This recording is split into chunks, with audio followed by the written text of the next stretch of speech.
A realidade existe. Se existe um problema em nossa época, uma questão de pensamento filosófico, é justamente essa dimensão da realidade.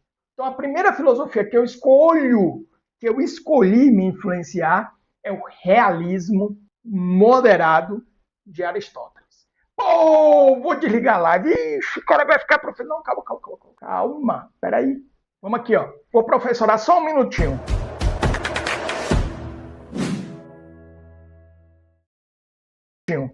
Você tem geralmente duas correntes. Uma, a corrente realista, dos realistas, e outra dos idealistas, tá certo? Vamos já falar um pouquinho dessas duas correntes. Veja, isso é algo gigante quando diz respeito à discussão filosófica. E não só filosófica, científica também. Então, por exemplo, se você pega a discussão da física, lá da física quântica, o lendário embate entre os físicos quânticos com Einstein, né? Schrödinger também, né? Então, você tem aquele... Quando você olha um grupo, que é o grupo ali de Einstein, né? Eles eram realistas e o outro tinha eram influenciados, estavam, digamos assim, de acordo, condizentes com uma filosofia idealista. Qual é a diferença? A diferença é o seguinte: a realidade é uma projeção da minha mente para os idealistas, certo? Então, isso torna a realidade subjetiva. A realidade, ela não existe, ela existe na minha mente. Então, existem múltiplas realidades, tudo bem? Para os realistas, não. Para os realistas, a realidade ela é objetiva. Minha percepção da realidade nunca será a totalidade da realidade. Mas a realidade ela é objetiva, ela existe. Ela existe. Ela existe. Tudo bem? E isso daqui muda tudo. E aqui já vem uma confusão. Por quê? Porque nós temos, eu falei que eu escolhi ser influenciado pelo realismo moderado, que é o realismo aristotélico. Porque existe um realismo exagerado, que é o realismo platônico. Muita gente aponta Platão como um dos primeiros idealistas, certo?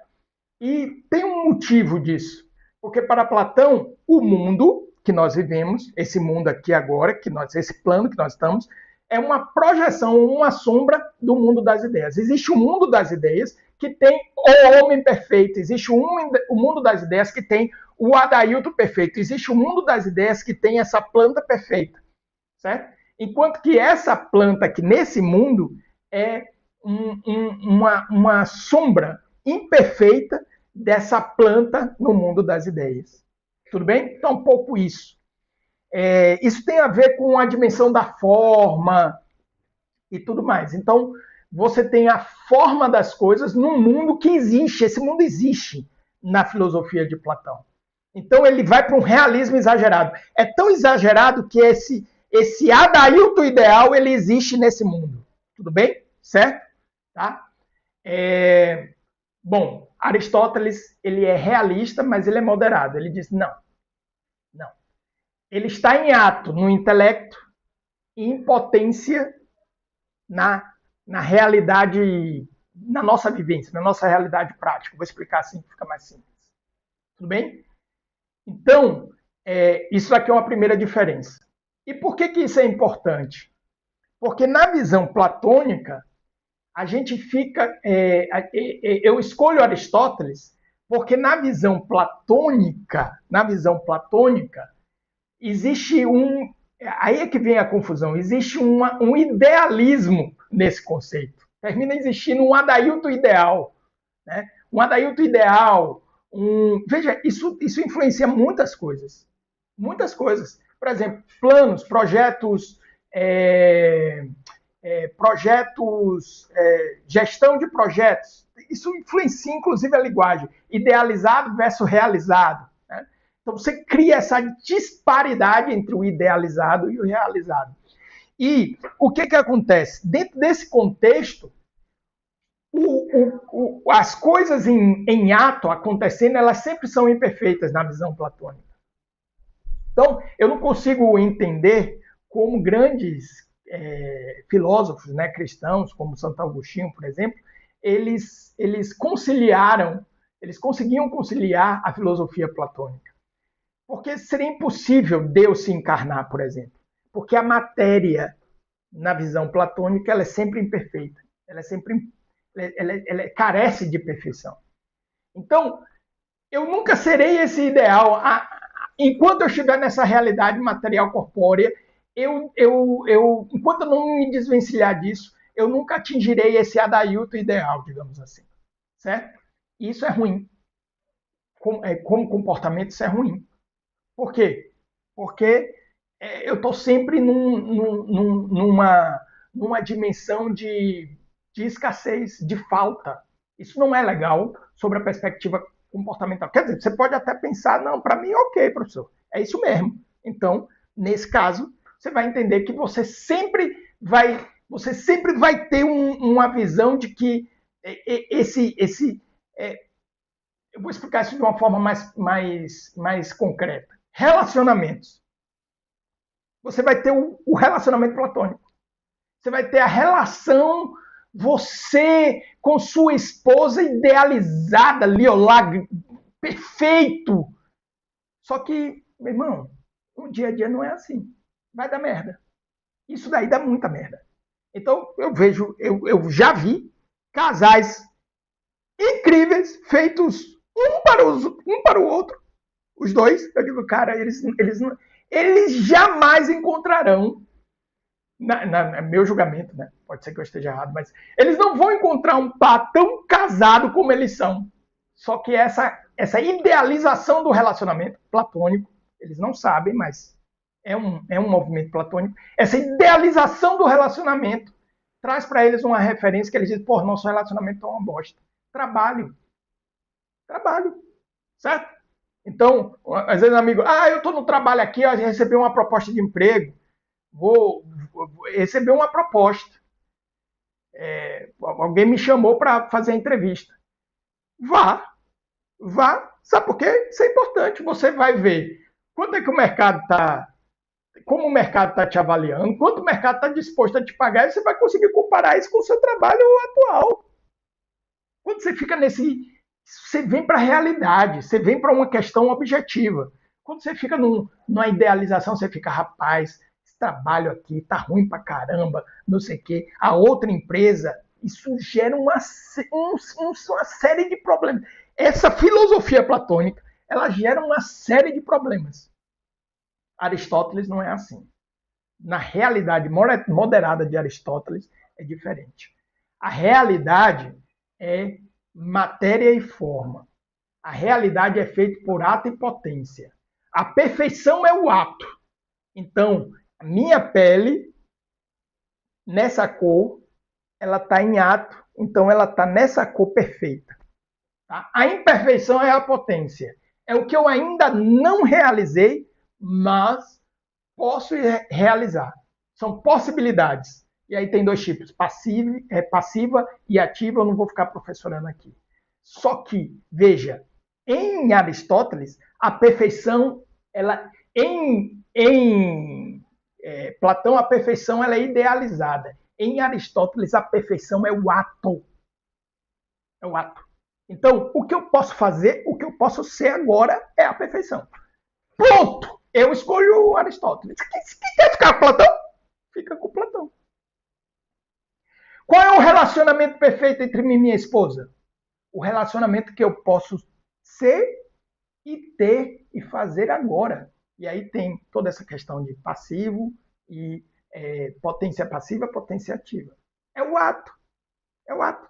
Então, agora eu estou tendo uma oportunidade de ser paciente. Certo? Ou ela está tendo uma oportunidade de ser paciente comigo. Então, isso é a perfeição no relacionamento. Cara, e meu Deus, isso resolve coisa pra caramba. Mas isso resolve coisa pra caramba. Isso, meu Deus, mas como resolve coisa? Você fica aí. TikTok seguido. Relacionamento, dica de relacionamento, como tem. Aí vai pra pastora fulana de tal. Irmão, negócio está em outro lugar. Você tem uma visão idealizada, esquece. Não importa o método, não importa o guru, não importa o mentor, não importa a religião. Você vai ficar sempre com uma perspectiva idealizada sobre você, sobre a vida, sobre as coisas que te acontecem. Uma visão idealizada de Deus, de como você se relaciona com ele. Meu irmão, uma merda. Você sempre vai estar em dívida. Você sempre... Não é em dívida assim, eu sou grato a Deus, ao universo, ao que você queira. É uma dívida de... Tá sempre faltando. É escassez pura. Brené Brown na veia, que é uma das referências que eu tenho aqui, a Braba, Coragem de Ser Imperfeita, ela trabalha muito sobre isso, o mito da escassez. Uma base filosófica é ter essa percepção idealizada. Só que Platão, ele é um realista exagerado. Ele não é um idealista, né? Se bem que alguns textos, filósofos, já vi até alguns professores apontarem assim, respeito. Não sou filósofo, não vou ficar aqui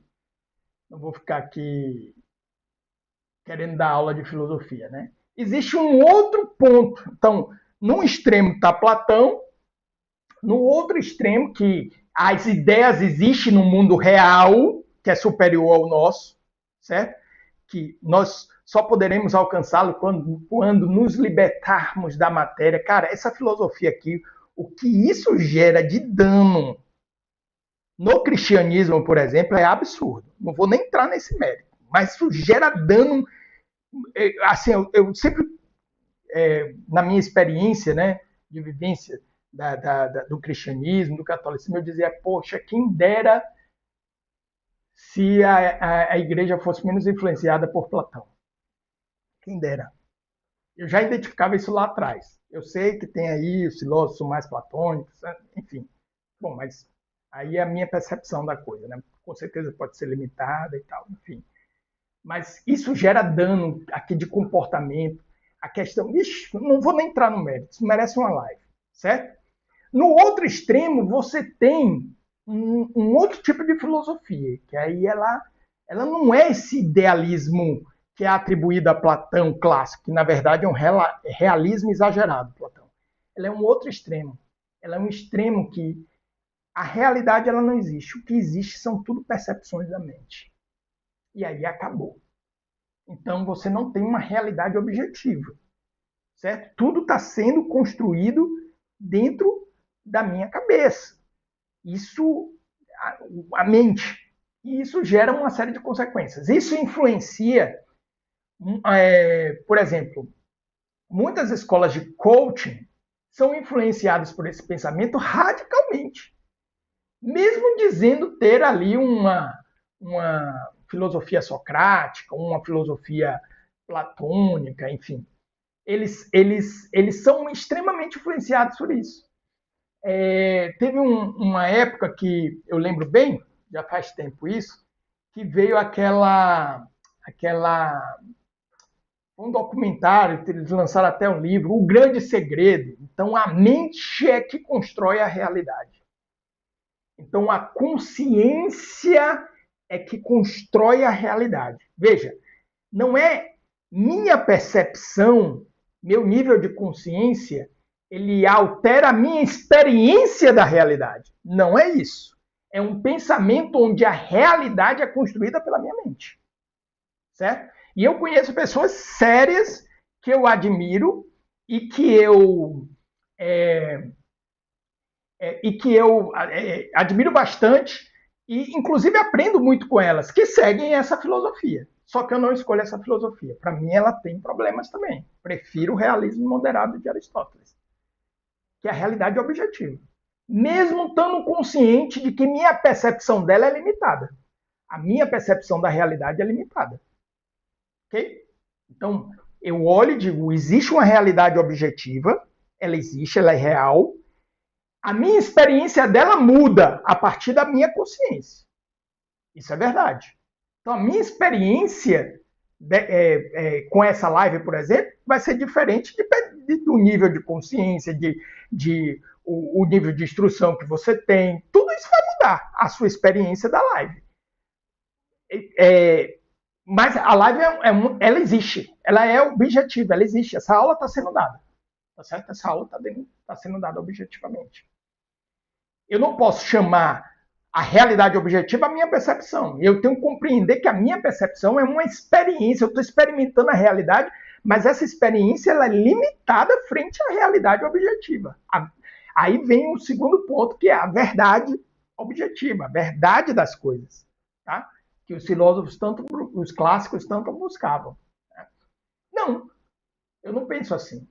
A realidade é construída na minha mente, na minha consciência. Então, isso daí deriva uma série de coisas, como, por exemplo, construção de realidade. Então, se uma pessoa ela está sendo bem-sucedida, isso foi uma realidade construída pela mente da pessoa. Se a pessoa ela está sendo mal-sucedida, isso é uma realidade construída pela mente da pessoa. Então, o que você precisa é ajustar a sua mente e projetar a sua mente para construir a realidade que você quer. Esse é o pensamento dos idealistas, tá certo? É como se a gente tivesse essa capacidade. Professor, mas eu concordo com isso, é claro que a gente tem essa capacidade. Tá, isso gera alguns problemas. Por exemplo, eu já vi em aulas professores ensinando isso e o aluno levantar a mão e chegar e dizer: peraí, deixa eu perguntar uma coisa aqui. Construção de realidade. Então, sou eu que estou construindo minha realidade. Uma criança que é violentada, o que levou ela a viver essa realidade aí? Ela que construiu isso? Cara, isso vai para um lugar que é pesado. Vai para um lugar perigoso, inclusive. Tá? Daqui deriva uma série de coisas. Inclusive, a verdade é relativa. Que já é o nosso segundo bloco. Que é um ponto que eu bato muito aqui, a gente vai falar sobre isso no segundo bloco, você só está assistindo esse corte, isso é um corte de uma live. Vai para o próximo bloco. Certo? Então isso gera uma série de questões, isso gera uma série de problemas. Isso começa então aí a opinião, uma das coisas que eu sempre ensino para os meus alunos é opinião ou é análise? Veja, não existe análise que seja só alguém absoluto pode analisar algo absolutamente. Mas a busca da análise é a busca da. Quando eu estou analisando algo, eu estou buscando a objetividade desse algo para além das minhas percepções, o tanto quanto for possível. Sabendo que a minha percepção sobre algo ela é limitada. Tudo bem? Isso é uma exploração filosófica. Isso vai nos levar ao quarto pensamento. A nossa capacidade de fazer isso, né? Diferente dos animais, a realidade dos animais está reduzida à percepção sensível do animal. Então ele tem uma percepção sensível e pronto. Ele não reflete para além disso. Não existe animal que pensa metafisicamente. Qual é o ser por trás dessa planta? Existe uma forma universal de planta, dessa planta aqui? Então, veja, isso é análise. Isso é uma análise. Enquanto que a opinião ela é extremamente subjetiva e passional. Ela se resume, ela se acomoda na minha percepção. É assim que eu percebo as coisas, essa é a minha opinião. E opinião, tudo certo. Cada um pode ter. A análise, ela tem que ter, ela tem que buscar a objetividade das coisas. São coisas diferentes. E hoje nós vivemos uma realidade, inclusive nessa questão de produção de conteúdo, né, na internet e tudo mais, de produção de conteúdo, onde a opinião ela é mais importante do que a análise. E que muitas pessoas confundem análise com opinião. Muitas pessoas confundem. Às vezes eu vejo pessoas fazendo uma análise, não, mas essa é a sua opinião. Isso já aconteceu comigo em sala de aula. Eu analisando a resposta de um aluno, eu disse, ó, o critério era esse, a resposta esperada era essa, você tinha que ter respondido isso e isso. Isso você conseguiu responder, isso daqui não, porque faltou isso, isso e isso. O aluno disse, não concordo. Eu disse, não concorda com o quê? Está aqui o critério. Não concordo. Essa é a sua opinião, professor. Eu digo, não é a opinião. Está o critério, é o objetivo. E veja, ele não estava sendo mau caráter, ele não estava sendo, não, ele não conseguia distinguir o que era uma análise de uma opinião. Ele não conseguia distinguir. Porque a subjetividade constrói a realidade. Então, veja, nessa visão idealizada, eu não poderia dizer que o aluno errou a questão. Não, porque na mente dele, a realidade poderia ser analisada daquela forma. E aí? O cara tá falando uma merda sobre. Eu tava dando aula de economia. O cara tava falando uma merda sobre equilíbrio de mercado. A mente constrói. Aí, meu irmão, você vai para um lugar crítico. Quase todas as besteiras que nós temos hoje na nossa sociedade derivam disso daí. Inclusive o próprio pensamento científico. Existe a metodologia científica, ela vai correr, né? Que aí você tem os filósofos modernos que defendem isso daí, o idealismo, enfim. E aí vão outros tentando, pô, mas e onde é que fica a objetividade? Se não tem objetividade, vai ter ciência para quê? O que a ciência mensura? Aí isso não casa. Não casa com a visão, inclusive, cartesiana. Porra, não faz sentido. Se na minha mente 2 mais 2 são 5, por que vai ser 4? Acabou. Acabou. Para a filosofia, isso é outro problema sério. Se não existe uma... Porque, por exemplo, pega os materialistas estoicos. Eles estão aqui embaixo. Estão aqui embaixo. Pega os materialistas estoicos. Pega Marcão Monstro. Marcão é que define. A verdade é a natureza. A verdade é a natureza. Então, a verdade sobre mim é a natureza. É a minha natureza. Eu descobri a verdade sobre mim, eu descobri a minha natureza. Pô, mas se isso depende da minha projeção, da minha mente, então acabou. É subjetivo, não é objetivo. Aí, velho, esquece. Então, realidade moderada. A realidade existe. Ela existe. E a perfeição dessa realidade está no ato, não no ideal, mas no ato. Tá? Isso nos leva ao segundo bloco, que é a segunda filosofia. A segunda, essa eu já explorei bastante aqui no canal, mas irei repeti-las algumas vezes. Espero que você tenha gostado desse vídeo. Esse vídeo é um corte de uma live que eu vou deixar recomendada aqui. E desse lado, um vídeo especial para você. E se inscreva no canal! Se inscreva no canal! Grande abraço!